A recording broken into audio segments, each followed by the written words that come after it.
Hello everyone, in this video I will show you how to transfer photos and videos from your Android phone to your PC or laptop. So let's begin our video.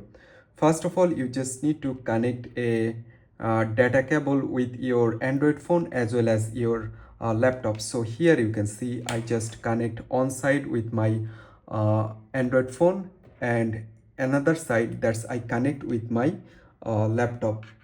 So after connect, here you can see there have a notification. So if you just swipe down and select charging, right now you get this option. You should select file transfer.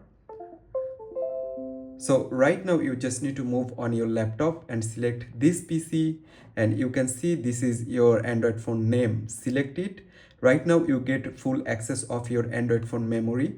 So you just need to select and select your file. So I just copy my file that I want to transfer, and right now I just paste on my laptop. So here you can see it's loading. You just need to wait a couple of moments. So here you can see it's finally transferred from my Android phone on my to my laptop. So that's pretty easy and simple. I hope you can understand. Thanks for watching this video.